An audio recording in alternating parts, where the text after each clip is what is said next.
আল্লাহ তাআলা বলেন, রে গোলাম, ইন্নাল্লাযীনা আমানু, নিশ্চয়ই ঈমান নামক দৌলত যদি অর্জন করো রে, ওয়া আমিলুস সলিহাতি, হায়াতের জিন্দেগিটা যদি আমি রবের গোলামিয়াতের জিন্দেগি যদি গঠন করো রে গোলাম, কানাত লাহুম জান্নাতুল ফিরদাউসি নুজুলা, আমি আল্লাহ তাআলা প্রমোশন বাড়াইয়া সর্বশ্রেষ্ঠ জান্নাতের মালিক বানাইয়া দিব।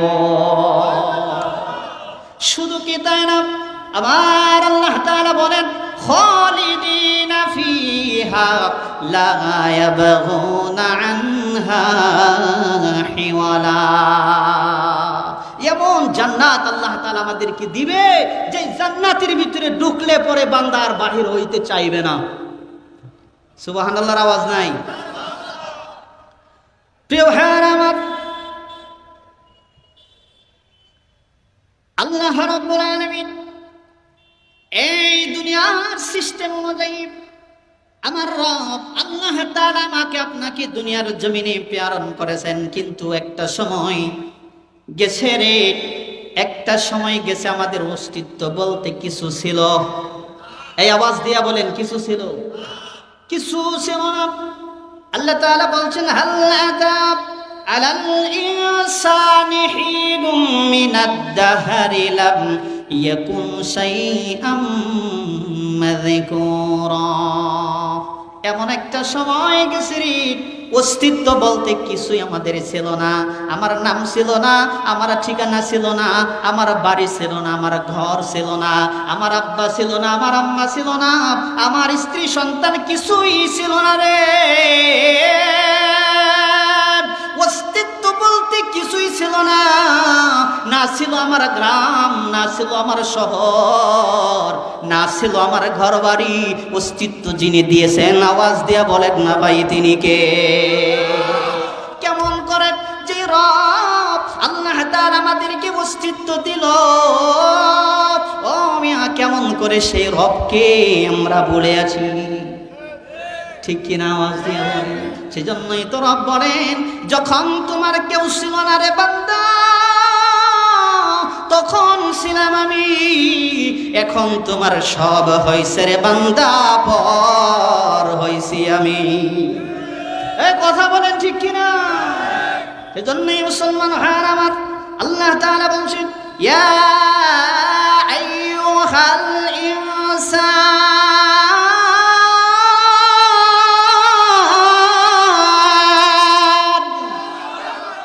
যে আওয়াজ দিতেছেন মনে হয় 4 দিন ধরে খাইনি আপনারা। আওয়াজ দিতে হবে, জোরে বলেন আল্লাহু আকবার। মুসলমানের আওয়াজ কম হওয়ার কথা না, ঠিক কিনা? আরে লালমনিরহাটবাসী কালকের পরে কালকের দিন ইউটিউবে আসবে বয়ান, এখন এই আওয়াজে মানুষ কবো যে লালমনিরহাটবাসী মনে হয় কোরআন প্রেমিক না। যে আওয়াজ দেয়, এই আওয়াজে মনে করেন মুসলমান হইয়া ইমানের দাবিদার হয়ে টিকে থাকা সম্ভব না। এই জোরে কোন কথা, ঠিক কিনা? আল্লাহ তাআলা বলছেন, ইয়া আইয়ুহাল ইনসান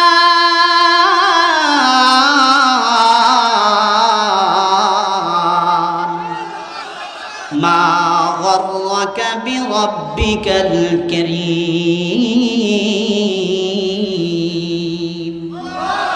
কিসের মায়ায়, কিসের দোকায়, কোন জিনিসের মায়ায় পড়ে, কোন জিনিসের দোকায় পড়ে আমি রবকে ভুলে আছো? কোন জিনিস আমি রবের কাছ থেকে তোমাকে দূরত্ব পয়দা করে দেব? সেজন্য আমি বলি, রঙিন এই পৃথিবী সারিতে হইবি, সাথে রইতে মাটি যে খাইবে, শূন্য হইবে জিন্দিগানি।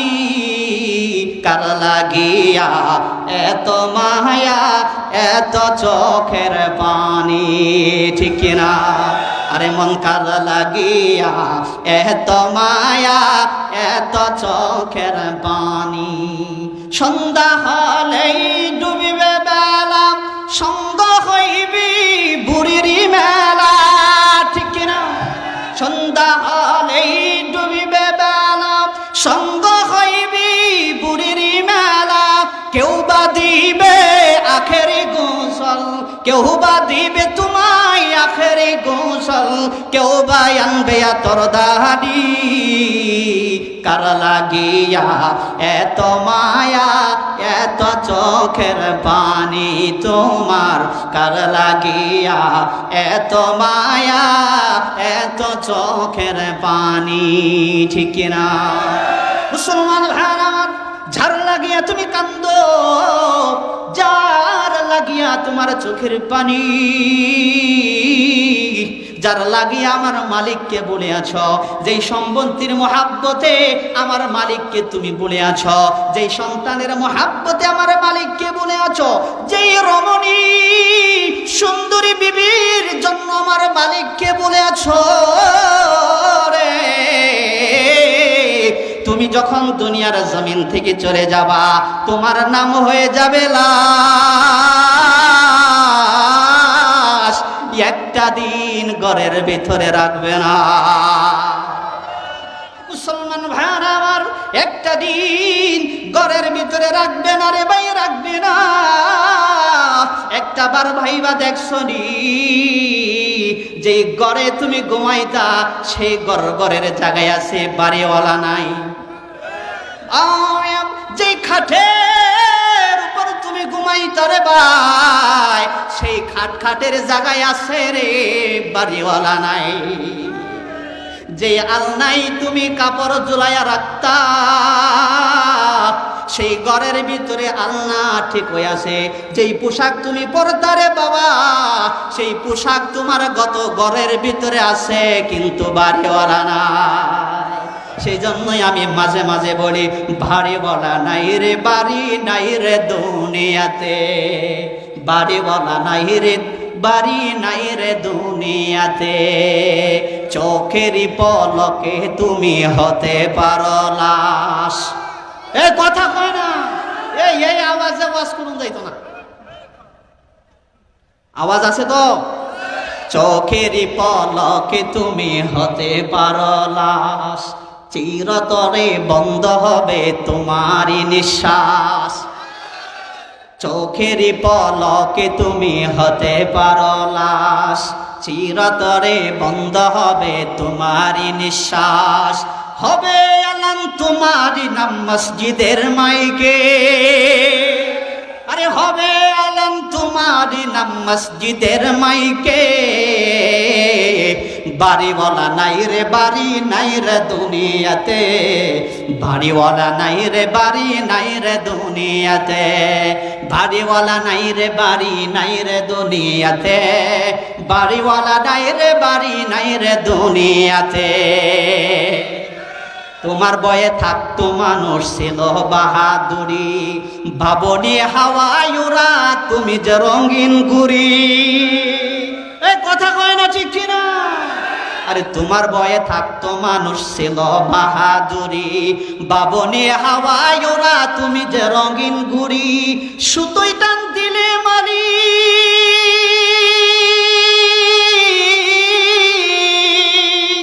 সুতোই টান দিলে মালিক পারবে না থাকিতে বাড়িওয়ালা নাই রে বাড়ি নাই রে দুনিয়াতে বাড়িওয়ালা নাই রে বাড়ি নাই রে দুনিয়াতে আওয়াজ দিয়া বলেন ঠিক কিনা মুসলমান ভাইরা আমার সেই জন্য আমি বারবার শুধু বলি যেই ঘরে ঘুমাইতা সেই ঘরের জায়গায় আছে যেই খাটে ঘুমাইতা যুবক সেই খাটের জায়গায় আছে যেই আলনাই তুমি কাপড় লটকায়া রাখতা সেই আলনাই তোমার কাপড় আছে রে কিন্তু বাড়িওয়ালা না আর সময়ের দাম দিতে পারি না আমার কাছে সময়ের মূল্য নাই তোমার কাছে সময়ের মূল্য নাই কিন্তু বলেন তো দেখি আল্লাহর কাছে সময়ের দাম আছে না না সেই জন্য আমার আল্লাহ তাআলা বিভিন্ন আয়াতের ভিতরে এই সময়ের কসম করেছে রে ভাই কিন্তু আজকে যদি বলা হয় ভাই ওই যে মসজিদের মিনার থেকে আজানের ধ্বনি আল্লাহু আকবার বলে কানের ভিতরে আসতেছে চলো না ভাই নামাজটা পড়ে আসি বলে সময় নাই এই কথা কয় না তুমি বলো সময় নাই, চাষতলে বসে আছো বলো সময় নাই। আমার আল্লাহ তাআলা বলে বান্দা রে তুমি বলো তোমার সময় নাই, কিন্তু সময়ের মালিক তো তুমি না, সময়ের মালিক আমি আল্লাহ। আমি তো দেখি রে চাষতলে দেওয়ার মতো তোমার হাতে সময় আছে। আমার আল্লাহ তাআলা ডাক দেয়া বলেন গোলাম তোমার ব্যবসায় দেওয়ার মতো তোমার কাছে সময় আছে রে, তোমার বিবি বাল বাচ্চাকে দেওয়ার মতো তোমার হাতে সময় আছে। বলে বন্ধু বান্ধবকে তুমি চাষতলে আড্ডা দেওয়ার মতো সময় আছে, ফাইনাল খেলা দেখার মতো তোমার হাতে সময় আছে, কিন্তু সময় নাই রে আমি মালিকের বেলা। বলেন সময়ের দাম আসেনি? প্রিয় ভাইরা আমার, যে আল্লাহ তাআলা দুনিয়ার জমিনে আমাকে আপনাকে অস্তিত্ব দিয়ে পাঠাইছেন, সেই মালিকের গোলামি আর প্রশংসার দরকার আছে না? না মুসলমান ভাইরা আমার, আরেকটু দিলের কানটা লাগাইয়া কলিজা টুকরা আম্মা জানেরা আরেকটু দিলের কানটা লাগাইয়া আমার কথাগুলো বোঝার চেষ্টা করেন। শুধু এখানেই শেষ না, আমার রব আল্লাহ রাব্বুল আলামিন আমাদেরকে কেন মালিকের প্রশংসা করব শুনেন। আমার আল্লাহ তাআলা মহা গ্রন্থ আল কোরআনুল কারীম আমাদেরকে উপহার দিয়েছে। এটা এমন একটি কিতাব আল্লাহ তাআলা আমাদেরকে উপহার দিয়েছেন রে ভাই, এটা শ্রেষ্ঠ একটি কিতাব।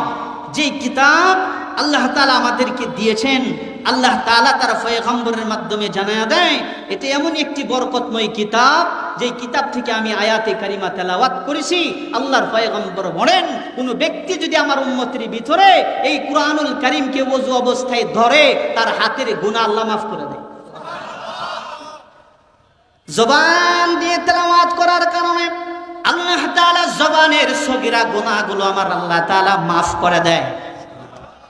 এটা একটা শ্রেষ্ঠ কিতাব কুরআনুল কারীম আল্লাহ তাআলা আমাদের ঘরে আছে তো? এই প্রিয় ভাইরা আমার যারা আছেন হাত তুলে বলেন আমাদের ঘরে আছে। আছে কিন্তু কদর কয় না কদর। প্রিয় ভাইরা আমার, আল্লাহর নবী আখিরি জামানার পয়গম্বর রাসূল করিম সাল্লাল্লাহু আলাইহি সাল্লামকে আল্লাহ তাআলা হাজার হাজার মুজিজা দান করেছিলেন। তার ভিতরে সর্বশ্রেষ্ঠ মুজিজার নাম হলো মহাগ্রন্থ আল কোরআনুল কারীম। জোরে চিল্লায়া বলেন সুবহানাল্লাহ। কথা বুঝতেছেন? প্রিয় ভাইরা আমার, এই মহাগ্রন্থ আল কোরআনুল কারীম হচ্ছে শ্রেষ্ঠ মুজিজা। একটু দিলের কানটা লাগাইয়া কথাগুলো শোনার চেষ্টা করেন। আল্লাহর রাসূল দুনিয়া থেকে বিদায় হয়ে গেছেন, কিন্তু এই মুজিজা আল্লাহ খতম করে দেয় নাই, ঠিক কিনা বলেন? কিন্তু আপনি তাকায়া দেখেন আল্লাহ তাআলা দুনিয়াতে যত পয়গম্বরেরা দুনিয়ার জমিনে আসছেন সকলকে আল্লাহ তাআলা দামি দামি মুজিজা দিয়েছিলেন, কিন্তু পয়গম্বরেরা চলে গেছে, মুজিজা আল্লাহ তাআলা অফ করে দিয়েছে, স্টপ করে দিয়েছে, বন্ধ করে দিয়েছে, আল্লাহ তাআলা খতম করে দিয়েছে। একমাত্র নবী আখিরি জামানার পয়গম্বর রাসূল করিম সাল্লাল্লাহু আলাইহি সাল্লামের মুজিজা আল্লাহ তাআলা স্টপ করে দেয় নাই, বন্ধ করে দেয় নাই, উম্মতের ভিতরে আল্লাহ তাআলা রেখে দিয়েছে। আমি যদি একটু গভীরভাবে আলোচনা করি তাহলে আপনি দিলের কান লাগায় শুনেন, বুঝতে পারবেন। আল্লাহ রাব্বুল আলামিন হযরত সুলাইমান পয়গম্বরকে মুজিজা দিয়েছিলেন, এত দামি একটি মুজিজা। বলেন কি মুজিজা জানেন? দামি একটি মুজিজা বলে কি, হযরত সুলাইমান পয়গম্বর যখন কোন কাঠের তক্তার উপরে বসতো, তক্তা সুলাইমান পয়গম্বরকে নিয়ে আকাশে উড়ে বেড়াইতো। এই জোরে বলেন সুবহানাল্লাহ। তেলের গাড়ি তেলে চলে, হাওয়ার গাড়ি হাওয়ায় চলে, বিনা তেলে চালাই গাড়ি নবী সুলাইমান। আমরা সেই মুসলমান। জোরে বলেন ঠিক কিনা? প্রিয় ভাই আমার, সুলাইমান পয়গম্বর দুনিয়া দুনিয়ার জমিন থেকে বিদায় হয়ে গেছেন, আল্লাহ তাআলা তার মুজিজা স্টপ করে দিয়েছে, বন্ধ করে দিয়েছে। ভাইরা আমার, কিয়ামত পর্যন্ত যত মানুষ দুনিয়াতে আসবে, বলেন তো দেখি, ইঞ্জিলবিহীন তেল মুফিলবিহীন কাঠের তক্তার উপরে বসলে তক্তা কি তাকে নিয়ে আকাশে উড়ে বেড়াইবে নাকি? বলে না, আল্লাহ তাআলা সেটা খতম করে দিয়েছেন, স্টপ করে দিয়েছেন। ওরে ভাই, হযরত মুসা কালিমুল্লাহকে আমার আল্লাহ তাআলা একটা মুজিজা দিয়েছিলেন। বলে কি মুজিজা? বলে লাঠির মুজিজা দিয়েছিলেন। হযরত মুসা কালিমুল্লাহ হাতের লাঠি জমিনে ছাড়ার সাথে সাথেই লাঠি আর লাঠি থাকতো না, লাঠি সাপ হয়ে যাইতো। প্রিয় ভাইরা আমার, বলেন তো দেখি, হযরত মুসা কালিমুল্লাহ দুনিয়া থেকে বিদায় হয়ে গেছেন, মুজিজা আল্লাহ তাআলা বন্ধ করে দিয়েছে। কিয়ামত পর্যন্ত যত মানুষ দুনিয়ার জমিনে আসবে, বলেন তো দেখি, লাঠি, হাতের লাঠি জমিনে ছাড়লে সাপ হওয়ার সম্ভব আছে নাকি? আবার সে সাপ যখন মুসা কালিমুল্লাহ হাত দিয়া ধরতেন, আর সাপ থাকতো না, সাপ লাঠি হয়ে যাইতো। এত দামি মুজিজা দিয়েছিলেন, আল্লাহ তাআলা বন্ধ করে দিয়েছে, স্টপ করে দিয়েছে। দাউদ পয়গম্বরকে আল্লাহ তাআলা মুজিজা দিয়েছিলেন। বলে কি? বলে দাউদ পয়গম্বর হাতে যখন কোনো এরকম পাথর, শক্ত আকারের লোহা বা পাথর হাতে নিত, হাতে নেওয়ার সঙ্গে সঙ্গেই সেই লোহা বা পাথর তুলার মতো নরম হয়ে যেত। এখন বলেন তো দেখি, কিয়ামত পর্যন্ত যত মানুষ দুনিয়ার জমিনে আসবে, কোনো পাথর হাতে নিলে কি তুলা হওয়া সম্ভব আছে? বলে না। ওরে ভাই না, আল্লাহ তাআলা খতম করে দিয়েছে, স্টপ করে দিয়েছে, বন্ধ করে দিয়েছে। ওরে ভাই, হযরত ঈসা কালিমুল্লাহকে, ঈসা রূহুল্লাহকে আল্লাহ তাআলা একটা মুজিজা দিয়েছিলেন। বলে কি? হযরত ঈসা রূহুল্লাহ হাজার হাজার পুরাতন কবরের সামনে দাঁড়াইয়া যদি কুম বিইদিনিল্লাহ বলতো, রে ভাই, হাজার বছরের মৃত মানুষটা জীবিত হইয়া ঈসা রূহুল্লাহর সামনে হাজির হইয়া যাইত। জোরে বলেন সুবহানাল্লাহ। হযরত ঈসা রূহুল্লাহ তিনি মরে নাই, মারা যায় নাই, আল্লাহ তাআলা তাকে আসমানে উঠাইয়া রাখছেন। ঠিক কিনা? আওয়াজ দিয়ে বলেন। হযরত ঈসা রূহুল্লাহ কাফের বেঈমানেরা যখন তাকে ধাওয়া করতেছিল, আশ্রয় নেওয়ার জন্য একটা ঘরে প্রবেশ করেছে। ঘরে প্রবেশ করার পরে কাফের বেঈমানেরা বলে, যখন বাহির হবে তখনই তাকে আক্রমণ করব, আঘাত করব, দুনিয়া থেকে বিদায় করে দিব। কিন্তু দেখে না, এখনো পর্যন্ত বাহির হয় না। একজন লোককে পাঠাইছে, দেখো তো ভিতরে কি করে। যখন ভিতরে ওই লোকটা প্রবেশ করছে, হযরত ঈসা রূহুল্লাহকে আল্লাহ তাআলা আকাশে চৌথ আসমানে উঠায় নিয়ে গেছে এবং সেই লোকটাকে ঈসা রূহুল্লাহর আকৃতি দিয়ে দিয়েছে। জোরে বলেন না সুবহানাল্লাহ। এবার কাফির বেঈমানেরা বলে, কি ব্যাপার, কি ব্যাপার, এত সময় হয়ে গেল, এখন পর্যন্ত বাহিরে থেকে কোনো সংবাদ কেন আসে না? কাফের বেঈমানেরা ঘরের ভিতরে যায়, দেখে ঈসা দাঁড়ানো, ঈসা নাম ঈসা, এ কথা কয় না রে। আর ঈসা পয়গম্বরকে আল্লাহ তাআলা আসমান উঠায় নিছে, ঘরের ভিতরে যে এটা ঢুকছে ওইটা তো ঈসা না ঈসা। কাফের বেঈমানেরা মনে করছে এটাই ঈসা। যখন আক্রমণ তার উপরে চালু করে দিল, যতবার বলে আমি ঈসা না রে, আমি মিসা রে, আমারে মারিস না। কাফের বেঈমানে বলে বাটপারি করার আর জায়গা পাস না, বলে আমরা দেখতেছি সচক কি তুই ঈসা। সুতরাং কাফের বেঈমানেরা আক্রমণ করে করে দুনিয়া থেকে বিদায় করে দিয়েছে। আর ঈসা রূহুল্লাহকে আল্লাহ তাআলা আসমানে উঠায় নিছেন। জোরে বলেন প্রিয় ভাইরা, ঈসা রূহুল্লাহ দুনিয়া থেকে বিদায় নিয়েছেন, কিন্তু দুনিয়া থেকে একেবারে মারা যায় নাই, আল্লাহ তাআলা আসমানে উঠায় রাখছেন। তারপরেও আল্লাহ তাআলা তার মুজিজা খতম করে দিয়েছে। এবার আওয়াজ দিয়া বলেন তো দেখি, সমস্ত পয়গম্বররা দুনিয়া থেকে বিদায় হয়ে গেছেন, তাদের মুজিজা খতম করে দিয়েছে। একমাত্র নবী কুলের সরদার, নবী দো জাহানের নবী করিম সাল্লাল্লাহু আলাইহি সাল্লামকে আল্লাহ তাআলা শ্রেষ্ঠ মুজিজা কুরআনুল কারীম দান করেছিলেন। আল্লাহর রাসূল দুনিয়া থেকে বিদায় হয়ে গেছে রে ভাই, এই মুজিজা আল্লাহ তাআলা খতম করে দেয় নাই, স্টপ করে দেয় নাই, বন্ধ করে দেয় নাই। উম্মতের মাঝে আজও আছে, কিয়ামত পর্যন্ত থাকবে। জোরে বলেন সুবহানাল্লাহ। এই কোরআনের সাথে থাকতে রাজি আছেন আপনারা? এই আওয়াজ দিয়ে বলেন রাজি আছেন? কে কে রাজি আছেন দু হাত তুলে আল্লাহকে দেখান। লিল্লাহে তাকবীর, লিল্লাহে তাকবীর। আল কোরআনের আলো, আল হাদিসের আলো, নারে তাকবীর। আছেন কতদিন এই কোরআনের সাথে? কতদিন আছেন? কয় না রে, কতদিন? যতদিন দেহে থাকিবে পরাণ, ততদিন গে যাব কোরআনের গান। ঠিক কিনা আওয়াজ? আর যতদিন দেহে থাকিবে পরাণ, ততদিন গে যাব কোরআনের গান, ততদিন গে যাব কোরআনের গান। কোরআন হলো আমার রবের দান, জীবন চলার পথে সংবিধান। কোরআন হলো আমার রবের দান, জীবন চলার পথে সংবিধান। কোরআনই আমার জীবন মরণ, কোরআনই আমার জীবন মরণ, কোরআনই জানের জান, ততদিন গে যাব কোরআনের গান। ঠিক কিনা? কেড়ে নিতে চাই যারা কোরআনের মান, রুখে দাঁড়াবো যাতে যাই যাক প্রাণ। কেড়ে নিতে চাই যারা কোরআনের মান, রুখে দাঁড়াবো যাতে যাই যাক প্রাণ।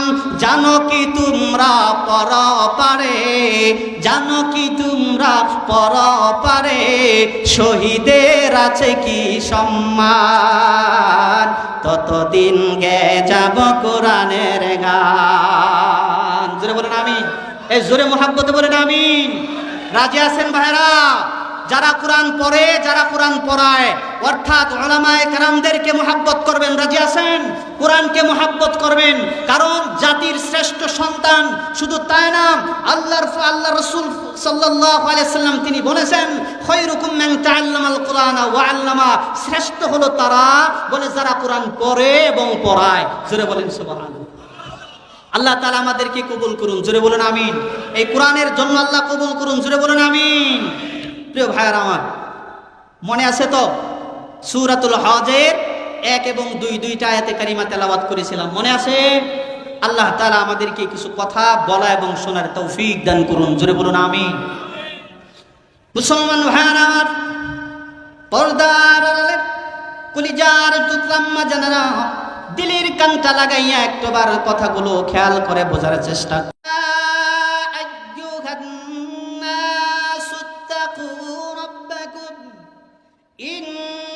زلزلة الساعة شيء عظيم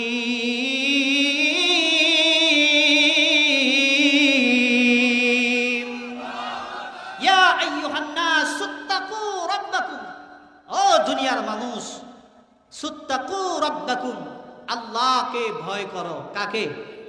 এই আওয়াজ দিয়া বলেন কাকে? আমাদের ভয় দিলের ভিতরে আল্লাহর জন্য আছে তো? কেন? ইন্না নিশ্চয়ই জালজালাতাস সাআতি শাইউন আযীম, কিয়ামতের প্রকম্পন একটি ভয়ঙ্কর ব্যাপার। কিয়ামত আমাদের সামনে না পিছনে? আওয়াজ দেয়া বলেন তো ভাইরা। আমাদের সামনে।